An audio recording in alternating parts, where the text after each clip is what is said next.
Hello, Narnach here. Welcome back to the Fall of the Dungeon Guardians. So, we've been wandering about for a while now. We still don't have a map. I'm slowly starting to feel like all these doors look alike. So, I'm really hoping that we find a map soon. But until then, let's push on and see what's behind door number. I have lost the count. Oh look, it's mages. From the looks of it, it's actually multiple. 4 mages. I can deal with that. I think. So, let's queue up our standard potion of a wondrous awesomeness.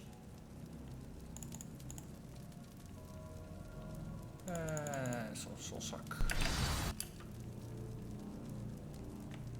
Hello there. Pick this guy as the pinata that we're all gonna kick. I think they spotted us. Okay, then wait. Before he even goes down. Okay. I think one of them got healed. Yes, good. They wasted healing on mana. Nice thing is they all focus their healing on one guy, which definitely helps in taking them down.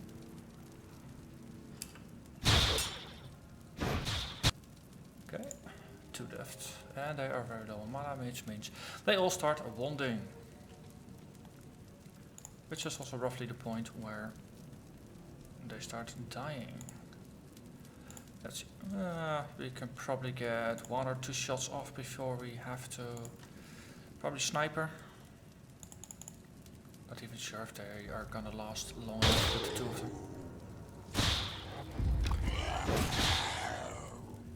Also, apparently this graph actually has lines on it as an actual graph. So the developer actually pointed it out. Like, dude, where's the lines? You're supposed to have lines on the graph. So after a little bit of testing and trying, it turns out that because I always do a sound check before I record, so I alt tab out of the game to actually go to the movie and see that the webcam is in the right place, that the sound volume is correct, things like that. And when I alt tab back into the game, these little lines are gone. But if you hit Alt Enter to resize the window and then resize them again, you actually get your lines back. So if you're now looking at this graph and think, hey, I also want lines because I'm missing them sometimes.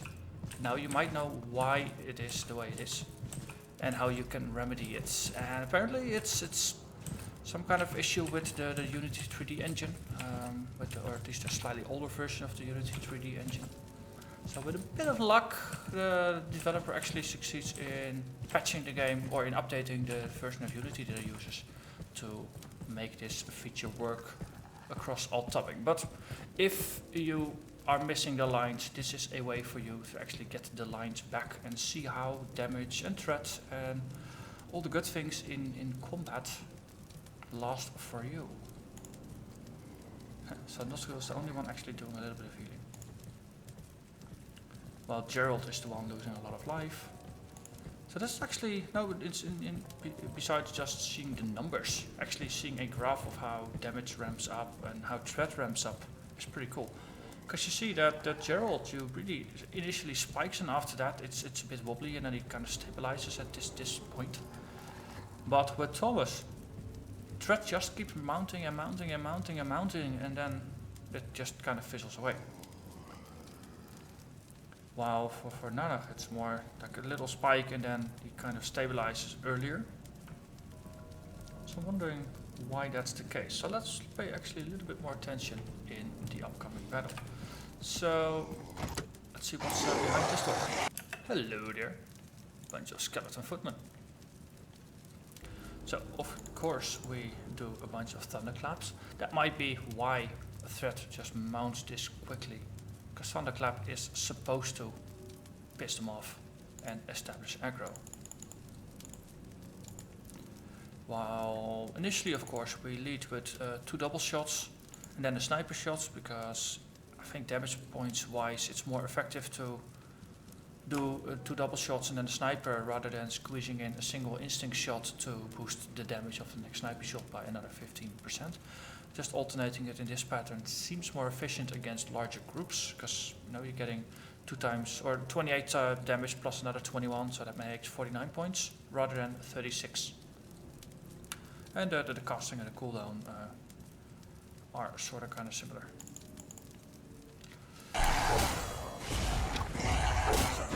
So, let's see how this unfolds. Just curious. Actually hadn't really paid a lot of attention to it because it wasn't a tool that was effectively available until now.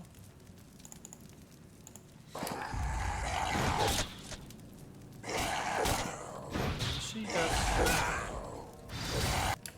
basically the healer is the one building the least aggro compared to everybody else. And of course Gerald is king of aggro, as he ought to be, I mean, being the tank and all that. And I think we lost yet another enemy. So let's see, stack out one of these.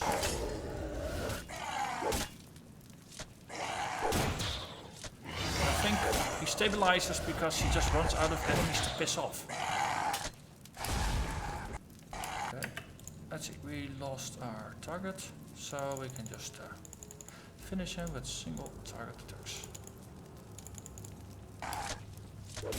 Also the damage output of these footling guys is noticeably lower compared to the mages of before. I mean, the mages, they almost took down Gerald's life in half. And here, actually the healer has a couple of scratches, but that's sort of kind of it.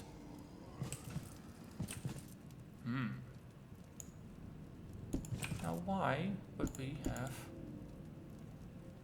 a little thing like this over here? Is there a secret door search?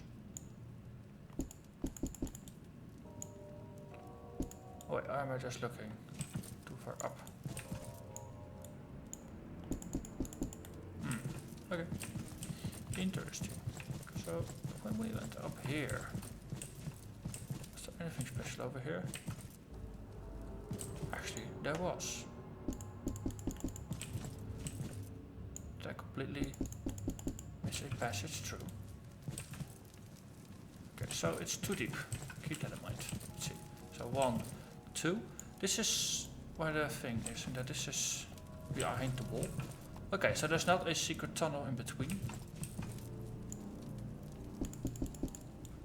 This really doesn't make a lot of sense. I mean, most of the time when you encounter enemies, you encounter them from the door side. So why would they be in the back there?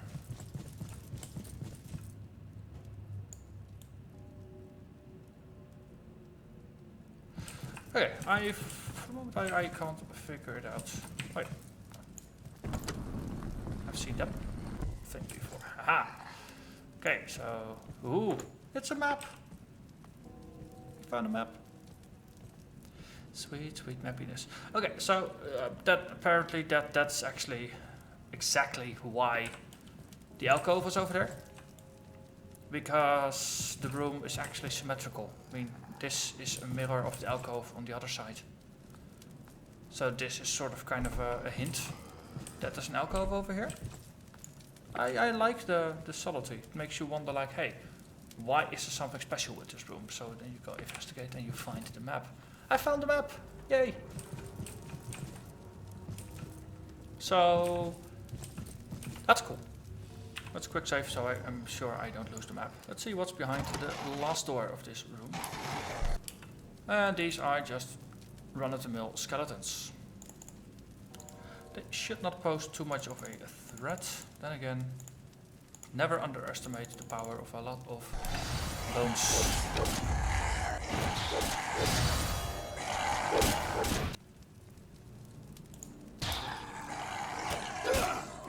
These boneheads, they can hurt.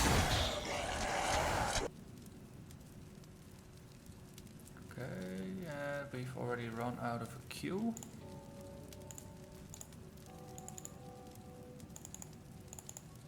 Also, interestingly, it seems like our healer is attracting quite some aggro, even though he's still the lowest on the list.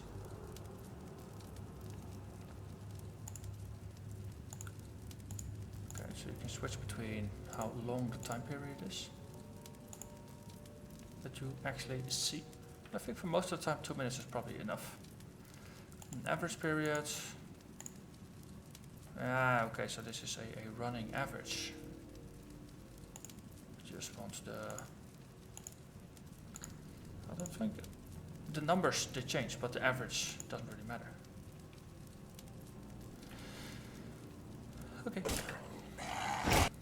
Okay, that's yet another 10 down.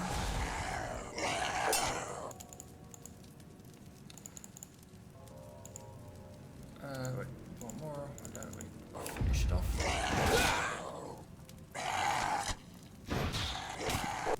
And then we'll see what's special about this room. And it looks like there's an alcove of sorts as well here. So that makes you wonder, what's so special about this room? So just drop them because we can. Suck out life points because we can. That's it, and they dropped armored boots. So, oh, also bracers. I completely missed bracers. Interesting. Or something like that. Let's see, these are leather, so only the frontline guys can use it.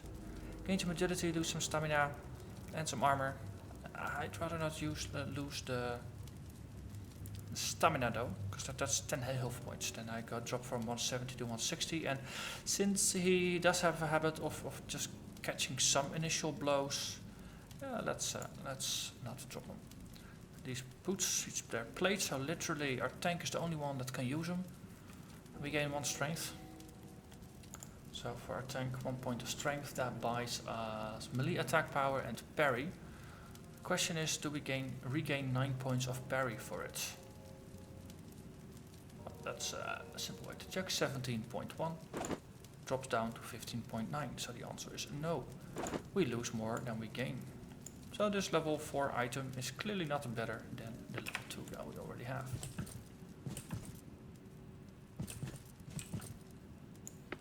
Let's see, and this is sort of kind of just a standard room again.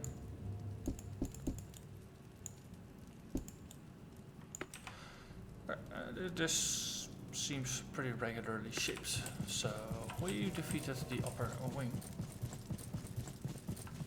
Let's return downstairs. It's nice to actually have the map to see where I have been and where I haven't been, because it's getting slightly convoluted. So we haven't been here yet, but this has a special key. I'm not sure if I can actually enter this or not. No, I don't have the key yet. So, just basically I'm wondering why is this so special? No, probably because on the other side there's an alcove here. That's to pay attention. Also there's an odd space there. So can we enter it? Or am I just becoming paranoid because I just simply found one special place? I want to find them all.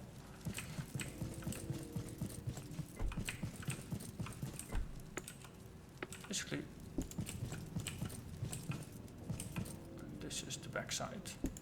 Oh, okay. Oh, so this is just an empty spot on the map. It's not actually a room I haven't found yet. So let's see. We have some places down up here. Okay, so we came from here, yeah, so this is the place with our friend, the elite skeleton champion guy. And this is left to explore, so let's actually do that. So, yeah, corridor with 3 doors. All with just standard locks. So, it's probably similar symmetry. Okay, it's too much effort to walk around. So, let's open them one by one. Hello there. Gotta be kidding me. Another one of those guys. I hate those guys. Okay, let's open up with some actually open up with a sniper shot, just it does a bit more damage, and then we start charging these. We instantly start stacking the dots. And for this guy, we open up with Soul Eater at range, and after that we just keep sucking soul, and we put this one on so it can expire quickly, and well, we just go. We hit him, nice. Okay. So we rend. Suck. The thing is, Rend actually does more damage than Thunderclap. And as long as I can keep the aggro solidly on our tank, that's good enough. So the thing is, you have about 6 seconds between attacks with the global cooldown and all that. And that basically means that 2/3 of the damage over time applies before you hit again with Rend. So you do 7 points plus another 18 or so. So that's basically 25 damage per cycle. While if you use a Thunderclap, it's only 9 points per cycle. And against a group of enemies, say 3 enemies or more, that's excellent. Keep the aggro and you do more damage against the group than you would do against a single target. But on the other hand, if you Rend against a single target, it does a ton more damage.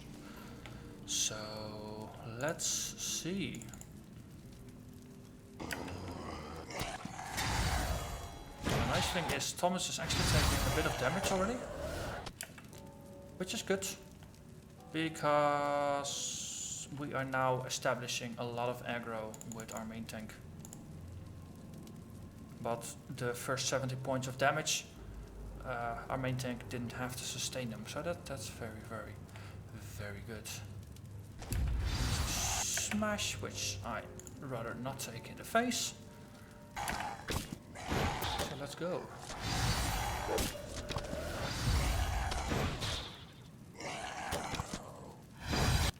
Let's have a look, refresh all the things. Another one, and then we can do a full damage sniper shot. Oh, we're actually running out of damage over times. So, Dire Plague, Torment, Shadow Ball. Okay, and Thomas, if he's not gonna steal too much aggro, he should be fine, and we basically should heal him up just via the passive side effect healing. Already took down 1/3 of the enemy's life. So let's see. Oh, this is gonna hurt. Too late already to dodge it, I think. So let's take it in the face. 84 points of damage. Okay, let's drink a health potion. That gives us some time to actually wait before it's too late. Let's see, stack more of these, stack more of these, stack more of these.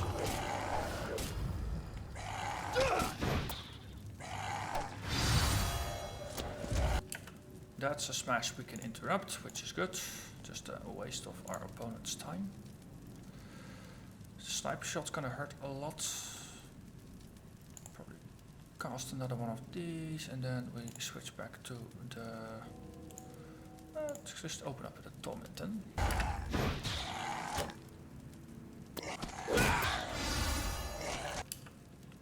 How are we with our current balance of things? I mean, if you look at aggro, our warrior aggro is still pretty firmly held, even though all we're doing is casting Rend. And Thomas is nearly back to full health. So let's see, if we switch to just damage. If you then have a look, they see that our healer is not doing a lot of damage. And everybody else is about 8 points, plus or minus half a point. Which is pretty decent if you ask me. I mean, just a little spiky, but generally everybody's in the same ballpark with the exception of our healer, because of course he's mostly healing rather than damaging. As you can see here. So let's keep it on the threat level indicator. Okay, we see. Our health is now below 100. Not terribly high anymore. Also, I think we want to queue one of these up now, don't we? Yes. Just to stack all the dots.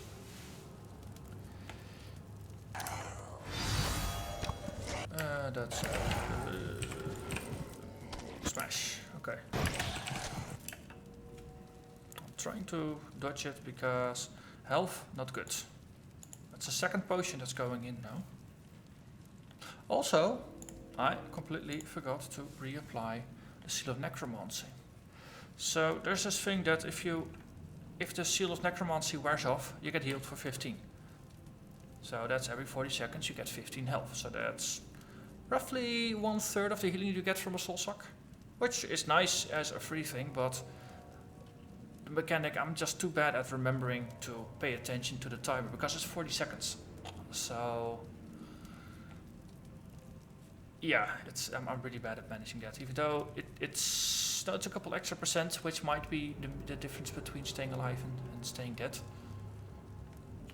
But yeah, my brain doesn't think of things like that, unfortunately.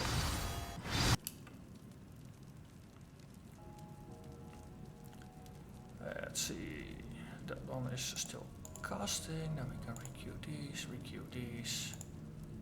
Just do these as well. Swing.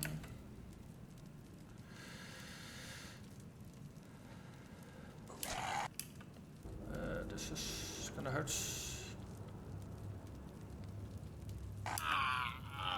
46 points. That's death. Okay, so we have to stay alive a little bit longer without a thing.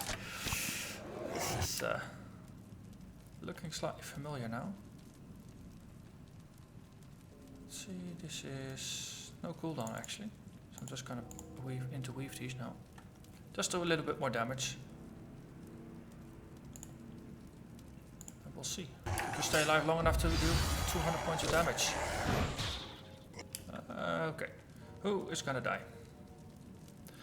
It's actually 200 points. No, oh, that's a near death, but not a final death. Okay, 2 down. Come on, one more hit. And we made it. We defeated one of these guys. Excellent. So that's victory over a nemesis. Not the other nemesis, but it's a nemesis. So let's call the quiet spirits and evaluate the ring we just got. Awareness and haste. That shouts caster. Because awareness, it gives us spell power, mana and expertise. Expertise is a melee thing, but spell power definitely a caster thing. Can we boost the quality of our healing even further is then the next major question. Either way, we gain 1 awareness at the expense of 3 willpower. Let's see, willpower came across with mana regen, magic resistance and blocking. So I am willing to sacrifice 1, especially since I gained 29 points of haste. Which gives us another 4% casting speed. Lowering the global cooldown so we can reapply skills faster. Now technically, sure, in this case the soul suck, it has a cooldown of 6 seconds, so yeah, it doesn't really matter. You're just waiting a little bit longer between attacks, 0.8 seconds. This both, if you're interweaving spells, it's actually going to be useful. Well, actually no, it has a casting time of 3.46 seconds. So the cycle time should be 9.5 seconds in this case. So the global cooldown being reduced actually might be useful after all. So just ignore me on that one, seems useful. Wait. This was not the same as we had on the other hand. Awareness and willpower. Oh, of course, yeah, that's why there's dashes. So, is this an upgrade for anyone else with a truly terrible ring? So, you have something that's completely different in terms of stats. I mean, awareness and willpower, and you've got crit chance and hit bonus.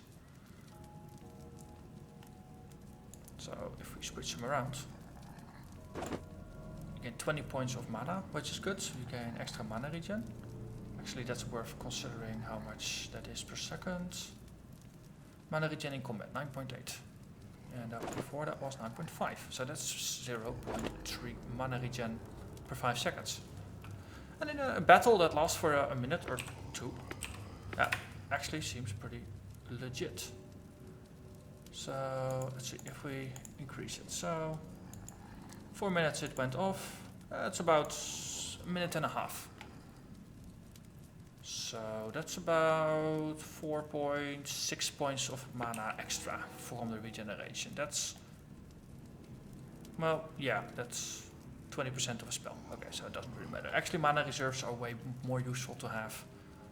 So those 20 points are worth more than the entire bit of regen that I just got. Okay.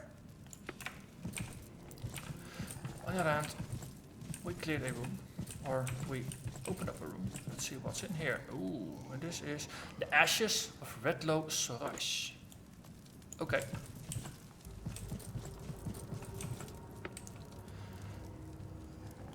Let's see, there. Whoop. So we have a door here, a scary door. That just leads to the other side of the corridor.